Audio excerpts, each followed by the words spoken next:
300 Cuban healthcare workers said goodbye to Jamaica. Novelyn Ebanks is 73 years old, and she is going blind. The surgery to save her sight was booked. It was free. A clinic in Kingston had been built for exactly this, staffed by doctors who had come a long way to run it. Then, with no warning, it was gone. The clinic emptied, the doctors left, the operation vanished. Due to a decision made in Washington, 2,500 kilometers away. Now, Novelyn has to find $2,200 she doesn't have for an operation she was promised for free, or she loses her sight. And she is one of millions. Since Donald Trump began his second term, Jamaica, Guatemala, Guyana, Honduras, the Bahamas, Antigua and Barbuda, Paraguay, Grenada, Italy, St. Vincent and the Grenadines all have agreed to expel doctors. But these aren't their own doctors. These are Cuban doctors, and there's no one to replace them. In Honduras, people stood in town squares weeping as they said goodbye to the doctors who had been treating them for years, for free. The first and last doctors many of them will ever see. Why would a government push out doctors they can't replace? Because the United States told them to. Jamaica, Honduras, and others have already pulled back after U.S. claims that Cuba's medical missions amount to forced labor. But in Belize, Cuban doctors remain vital, especially in rural clinics and specialist care. The doctors vanishing from these villages come from Cuba, a tiny, poor, blockaded island. One that has developed a vaccine for lung cancer, eliminated diseases, and somehow sends more doctors around the world than anyone else. Cuba calls it internationalism, Washington calls it slavery. I want to tell you about these doctors, about this island, about their project, and why Washington wants it destroyed. Al negarte una asistencia médica te están negando el derecho a la vida, y el derecho de la vida es universal. Cuba, a small island, 10 million people, under a US blockade for over 60 years. The longest siege in human history. A blockade imposed after the Cubans overthrew a US-backed dictator. It was followed by a series of American bombings on Cuban infrastructure, invasions, assassinations, and terror attacks on Cuban civilians. Today, Cuba sends more health workers to the developing world than any other country on the planet. There are roughly 20,000 of them spread across roughly 50 countries at any time. Since 1960, around 600,000 Cubans have provided free healthcare in around 160 countries. This is down from 50,000 before Trump's first term, treating people in mountain villages, refugee camps, and disaster sites. They provide healthcare in areas where previously there wasn't any. Between 1999 and 2015 alone, Cuban doctors abroad saved an estimated 6 million lives. They carried out 1.4 billion medical consultations, 10 million surgeries, and they delivered 2.6 million babies. Rescue experts, medical teams, and supplies are being mobilized as the world responds to South Asia's massive earthquake. An earthquake killed 70,000 people in Pakistan-administered Kashmir in 2005. Pakistan is a US client state. It had no diplomatic relations with Cuba. Still, Cuba sent 2,400 medics. They set up 32 field hospitals in the mountains. Living with the victims in the area, the Cubans treated over 1.7 million people. They stayed for 7 months, and they treated 73% of the victims. They charged nothing, and they donated the field hospitals when they left. 1,000 Pakistani students were brought back to Havana on free medical scholarships. They were given years of free medical training, and in return they had to promise to return to Pakistan to treat the poor. One student stated, "We are young people from poor families who would never have been able to study medicine. As a result, I cannot find words to thank Cuba for its solidarity." During just the year 2005 and 2006, Cuban emergency brigades saved thousands of lives after flooding in Guatemala, Mexico, Bolivia, and earthquakes in China and Indonesia. When Ebola tore through West Africa in 2014, Cuba sent the largest contribution of health staff by any single country. It was the first country to respond to the World Health Organization's appeal. When COVID-19 hit, Cuban brigades showed up in over 40 countries to treat over 1 million people. In March of 2020, when Italy was the epicenter of the world, when people were dying in hospital corridors, Cuba's white coats came to help.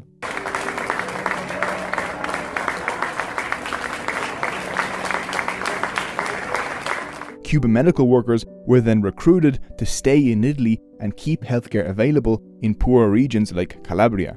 Ban Ki-moon, then Secretary General of the United Nations, in January 2014, commented on how, in his visits to some of the most forgotten areas of the world, there was a common factor: the presence of either Cuban doctors or doctors trained in Cuba. He said, "They are often the first to arrive and the last to leave." But how? How does a poor, blockaded island end up being the world's doctor? Before 1959, Cuba's health system was a disaster. There was just one rural hospital with just 10 beds for the entire island. Life expectancy was 59 years. 1 in 10 infants died before their first birthday, and 80% of rural children had intestinal parasites. For the vast majority of Cubans, healthcare did not exist.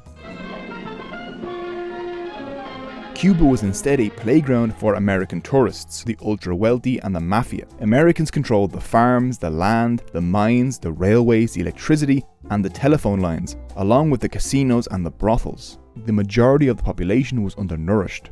1/3 had no work, 40% could not read or write. This was one of the most unequal countries in the world. Or, as one American survey noted at the time, people are living in conditions of stagnation, misery and desperation that are difficult to believe. The island was under the rule of the dictator Fulgencio Batista, kept in power through torture and US backing. Over 20,000 people were murdered by Batista's dictatorship from 1952 to 1958. The American ambassador noted, "I do not think we have ever had a better friend." Then came the Cuban Revolution. Batista was removed, Cuba took control of its own resources, and the US blockaded the island. They then tried to invade, lost, and then maintained the blockade. One of the very first things that Fidel Castro did was declare healthcare a human right, free for everyone. Medical school graduates were required to serve a year in rural areas, a rule that was started by a student vote. People who had never seen a doctor suddenly had healthcare. By 1970, the number of rural hospitals in Cuba had gone from 1 to 53. Nunca pude llegar a comprender la magnitud de los sufrimientos de esa gente y sobre todo los sufrimientos de la niñez. Que había paludismo, había gastroenteritis, infecciones respiratorias y parasitismo. Los niños delgaditos y los abdómenes voluminosos porque estaban llenos de parásitos. Digo, mire, mijo, no venga más todos los días. Dentro de 2 días yo creo que yo le puedo dar el alta. Venga dentro de 2 días para que usted se lleve su hijo. Dice, ay doctor, usted me dice eso, pero lo que pasa es, yo vengo aquí porque antes que hubiera este hospital a mí se me murieron 4 muchachos de esa misma cosa del vómito y la diarrea.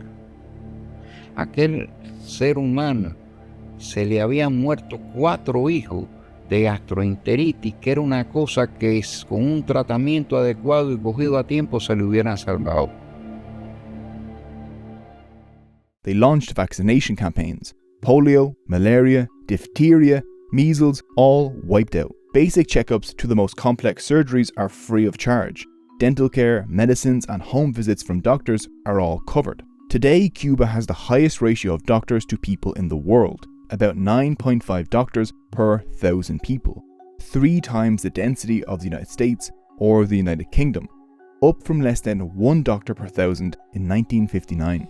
And since our health system is based on the idea that anything we have has to be universally available for everyone, because the Cuban health system is free for all, it's a universal coverage, and then that created the need for an independent and self-sustaining national industry that will reduce the costs so we can take it to everyone. Today, Cuban medical workers labour under extremely tough conditions. The blockade stops them from importing tools, equipment and medicine, and they have to work long hours to keep their communities healthy. But the results of this are that Cuba's health outcomes compare more to developed nations than its Caribbean neighbours. Cuba spends less than $3,000 per year per person on healthcare. compared to 13,000 per year in the United States. But Cuba's infant mortality rate is historically lower than the United States. Life expectancy is nearly identical. Cuba was the first country in the world to halt mother-to-child transmission of HIV. Cuba quickly began to export its medical project. Creo que el interés parte de algo que se pensaba mucho en esa época, el hecho de que siempre podía haber alguien peor y que podíamos dividir lo poco que teníamos. In 1960, the most powerful earthquake ever recorded hit Chile. Cuba formed emergency medical brigades and sent them in with 6 field hospitals. In 1963, Cuba sent doctors to the newly independent Algeria.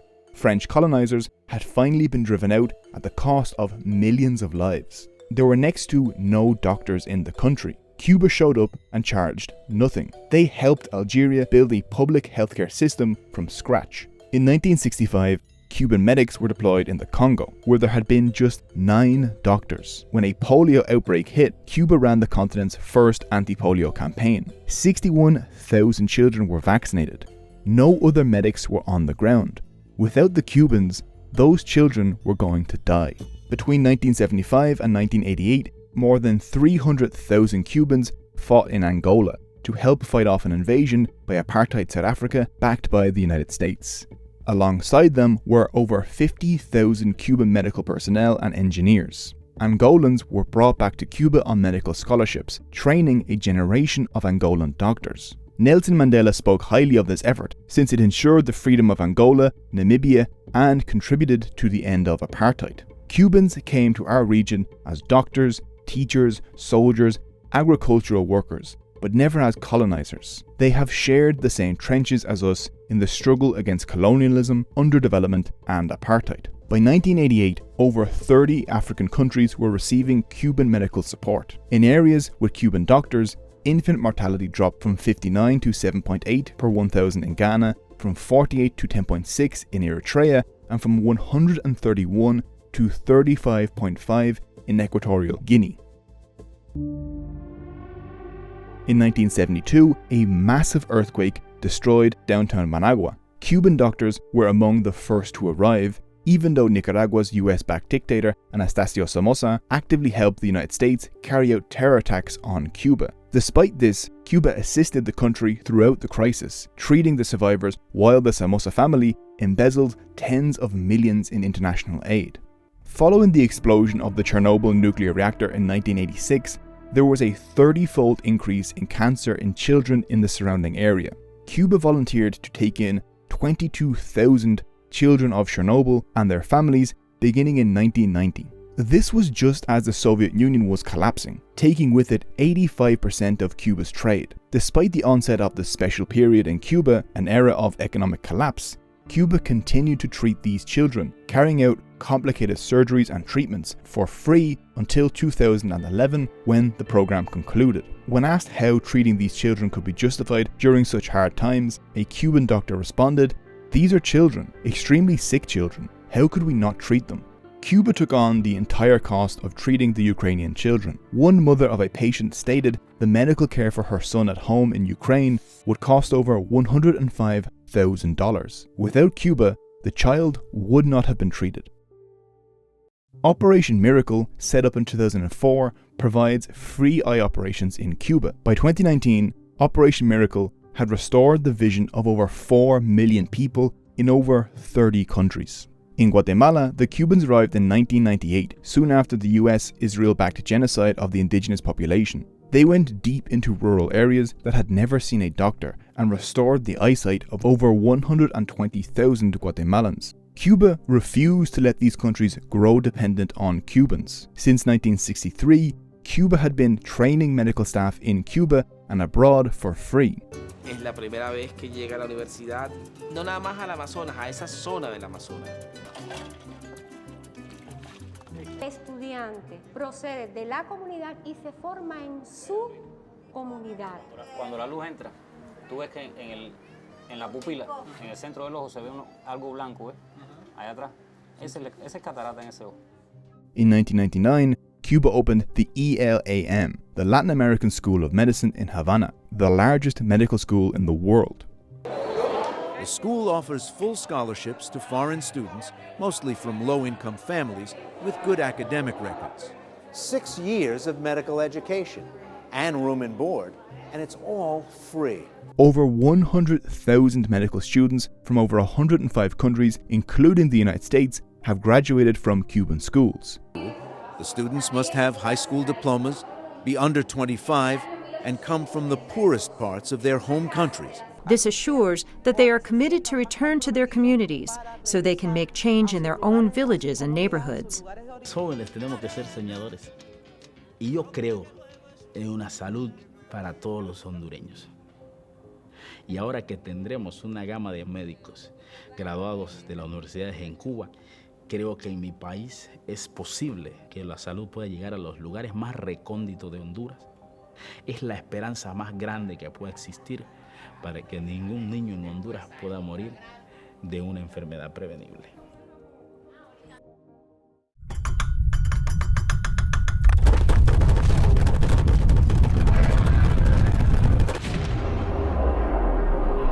There has been a huge earthquake, magnitude 7.0, just off the coast of Haiti, the poorest country in the Western Hemisphere.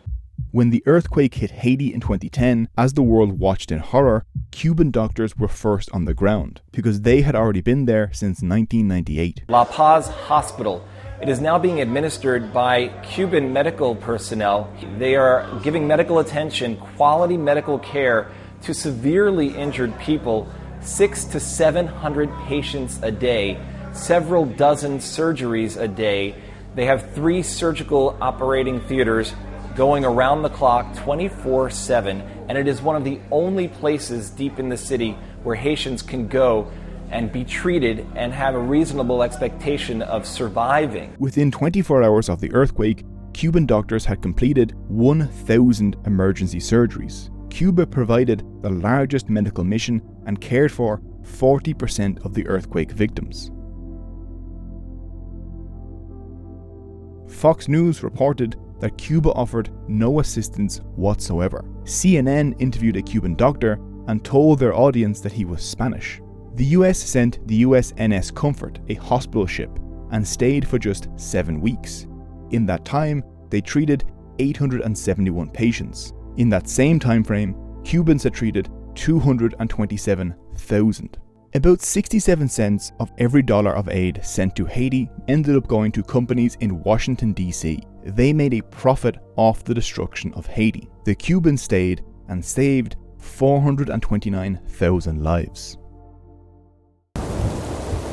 After Hurricane Katrina drowned New Orleans in 2005, Cuba offered to send over 1,500 doctors specifically trained to handle those kinds of disaster conditions. As a show of support, Cuba renamed their disaster response brigades after Henry Reeve, an American who fought for Cuban independence in the 1800s. The United States rejected the offer. People in desperate need of help didn't get it, but the brigades kept their new name.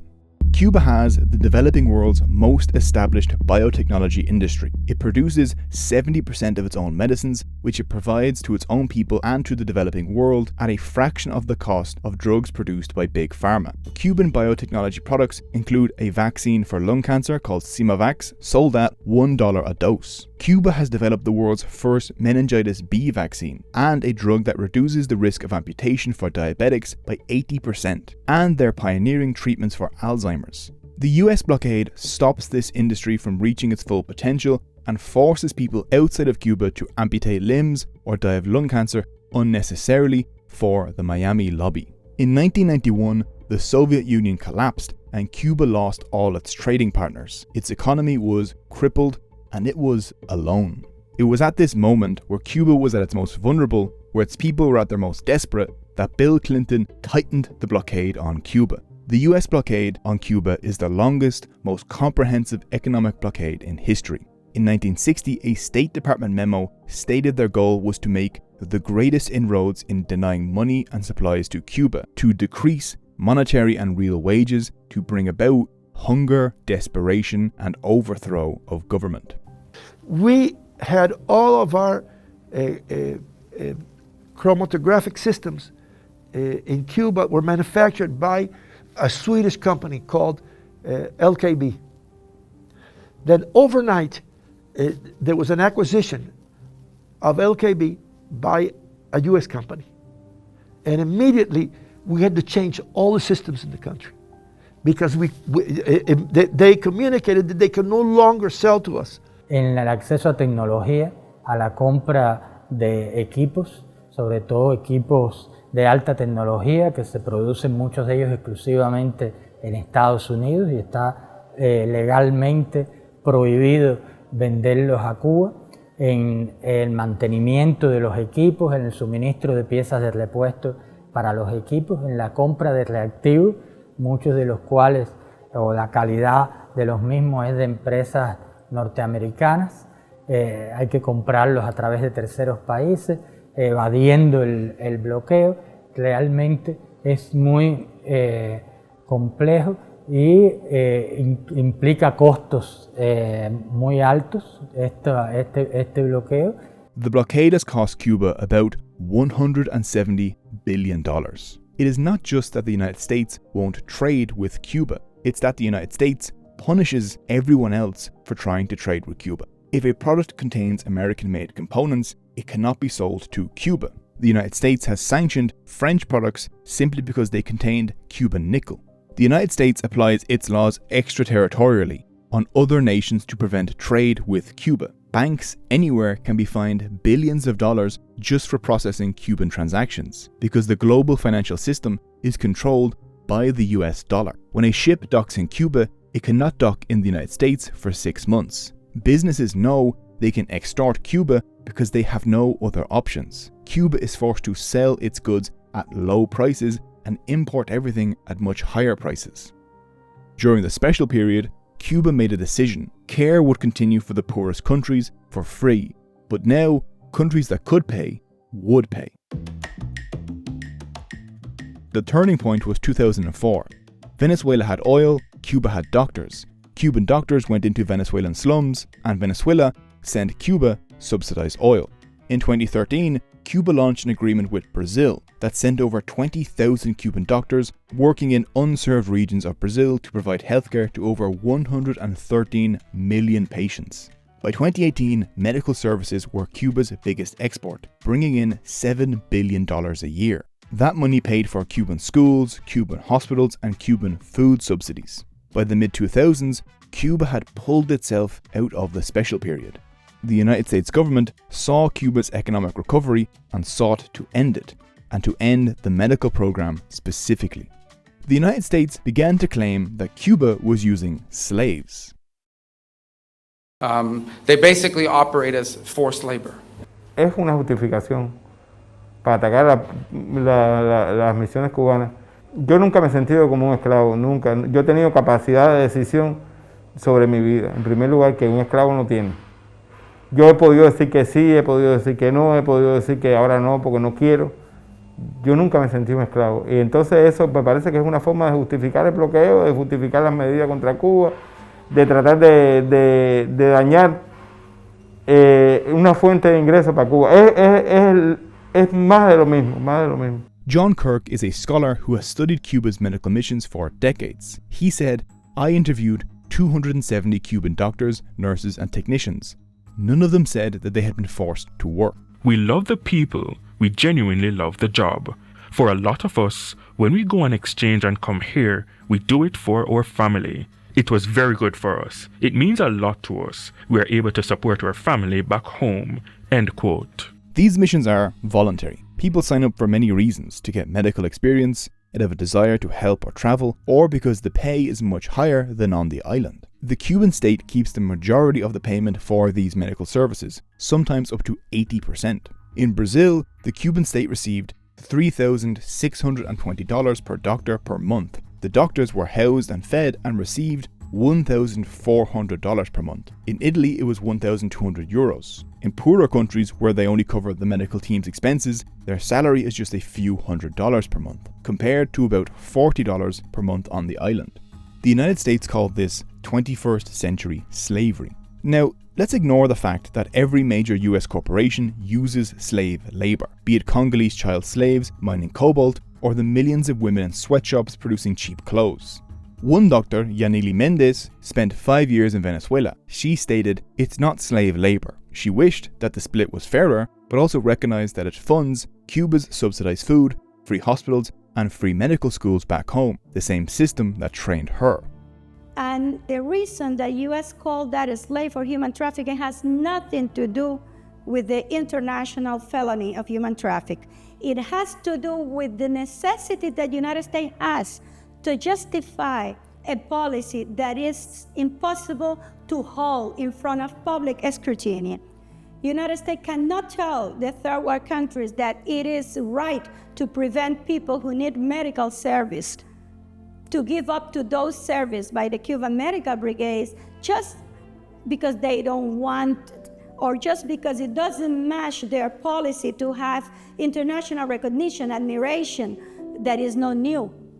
La experiencia más notable que yo tuve en Italia es prácticamente avanzar por una calle alrededor de 1 kilómetro. No porque tienes que caminar por ahí, porque debíamos llegar a una plaza y éramos de grupos en grupos. Usted sabe lo que es caminar más de 1 kilómetro y la gente, toda la gente, salir de sus casas a aplaudirte.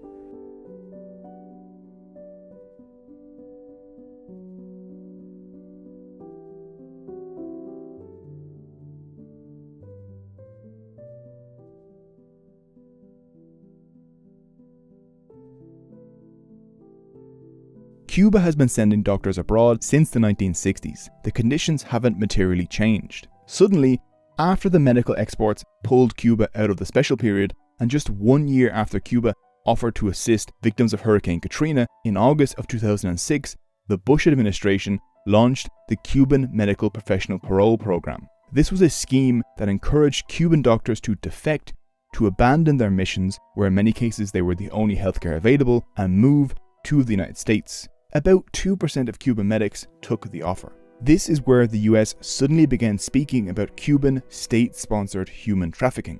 A confidential 2006 diplomatic memo stated that they were always looking for human interest stories and other news that shattered the myth of Cuban medical prowess. The stories of enslaved Cuban doctors in the US media aren't organic. They use extremely scarce sources almost exclusively from Cubans applying for a US visa. This weaponized brain drain was pushed for by the Cuban American National Foundation, a lobby based on AIPAC, and tied to terror attacks that have killed dozens of Cubans and tourists in Cuba. Just weeks before Hondurans were saying tearful goodbyes to their Cuban doctors, a confidential US strategy memo was sent to Secretary of State Marco Rubio. It described their plan to deny the Cuban regime critical revenue by destroying the medical brigades, which the State Department claimed were a source of hard cash for the Cuban government. The problem wasn't slavery. It was that Cuba was earning currency it could use to fund services in Cuba. In a normal country, the split between the state and the doctors could be improved, but Cuba is not normal. It is blockaded and cannot trade normally, but still needs revenue in order to feed and service its population. The US blockades Cuba as an act of collective punishment. When Cuba discovers a collective way to survive, the United States attacks that too. Today, Marco Rubio is a major voice for attacks on Cuba. Known in Latin America as Narco Rubio for his ties to drug traffickers, his political career was bankrolled by Miami Cuban sugar barons, whose own family fortunes were built on slavery. He is currently pushing for visa bans on anyone complicit with the medical program. The medical program continues to generate much needed revenue for Cuba, but the island still offers hundreds of scholarships annually for low-income international students. It has afforded a foreigner like me the opportunity to study a career free of charge, while many of my colleagues are thousands of dollars in debt after attending medical schools in the US. It ensures that open-heart surgery doesn't result in lifelong indebtedness. The people of Pakistan, Haiti, Niger, Vanuatu, Ethiopia, the Gambia have nothing to offer Cuba, but Cuba still sends them doctors anyway. If the only goal of the medical missions was to generate profit for Cuba through slavery, it wouldn't deploy doctors to rural Pakistan. If the United States genuinely cared about Cuban welfare, there is one place it would obviously start: the blockade. Every year, the United Nations votes to end the US blockade on Cuba. Historically, only 2 countries vote to keep it: the United States and Israel. Now the United States is blocking all oil from entering Cuba, denying its entire population energy since January of 2026. Cubans, especially infants and the elderly, are now in extreme danger, denied basic necessities during power cuts caused by the American oil blockade. I toured the pediatric hospital. You know what the nurses and doctors there told me? They said when the power goes out, they immediately turn on their phone lights and race to the babies on ventilators. Let me ask you this. Because there's a gap between hold on. I understand. Hold on one second. We're killing babies with no power. There's a gap between when the power goes out and when the generator kicks in that can be up to like 5 or 6, 7 minutes. Yeah. A baby can die in that time on a ventilator. So they have to take their phone, turn the light on, race, and hand pump the ventilator. Because the United States has decided that Mexico can't sell oil and fuel to Cuba. We already know the effects that this will have. During Trump's first term, he launched maximum pressure on Cuba and tightened sanctions to the worst that they had ever been. This and the Biden administration's maintenance of it drove a 148% rise in Cuba's infant mortality rate. 1,800 Cuban babies died unnecessarily. A war on doctors. A war on babies. By the world's largest weapons dealer.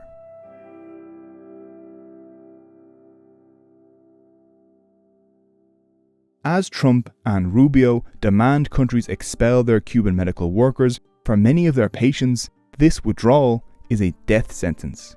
In the world dominated by the United States, healthcare is a product. You buy it. Medical students take on crushing debt to become doctors. Hospitals are run for profit. If treating you isn't profitable, you don't get treated. Millions of families live in crushing medical debt.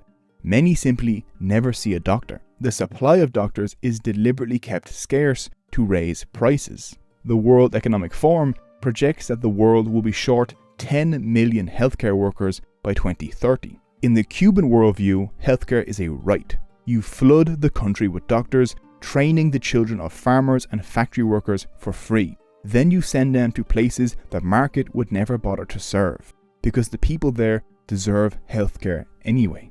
Since 1960, Cuba has vaccinated tens of millions of children, operated on millions of patients, delivered millions of babies in mountain villages in Guatemala, in earthquake rubble in Pakistan, in Ebola-ravaged Sierra Leone. It has offered the world not its leftovers, but everything it has. Now it is alone, abandoned, and being strangled by the largest military on earth. Cuba's fate, like that of so many nations, is shaped in distant capitals by powerful people most of us barely understand. We may feel we know the loud personality of Donald Trump, but the other most powerful man in the world is a mystery. Xi Jinping controls the world's second largest economy, 2 million active military personnel, and a massive nuclear arsenal. He's reshaping global trade, challenging US dominance across Asia, and making decisions that will affect billions of people for decades. And most people couldn't tell you a single thing about him. That's exactly what Polymatter's series, A Grand Theory of Xi Jinping, sets out to fix. It's a 3-part deep dive into the China Xi grew up in, the China he inherited, and the China he is now building. It traces how a man shaped by famine, revolution, and exile became the most powerful Chinese leader since Mao, and leaves you understanding not just what Xi is doing, but why and what will come next. You can only watch this series on Nebula, an independent streaming platform owned by the creators on it, people like me. Nebula has no ads, no algorithm-driven content, just a viewer-funded space where ambitious projects exist because people actually want them. If you've watched this far into a video on Cuban medical exports, then Nebula was built for you. Nebula hosts series like A Grand Theory of, alongside countless originals from creators like Neo, Real Engineering, and Wendover Productions, covering history, science, and geopolitics with depth, care, and style. My videos are there ad-free, early, and alongside over 200 of your favorite creators and a growing library of high-quality exclusives. If you want to watch some of the best independent content online and support this channel, go to go.nebula.tv/cogito or scan the QR code on screen to get 50% off. That's just $30 a year or $2.50 a month.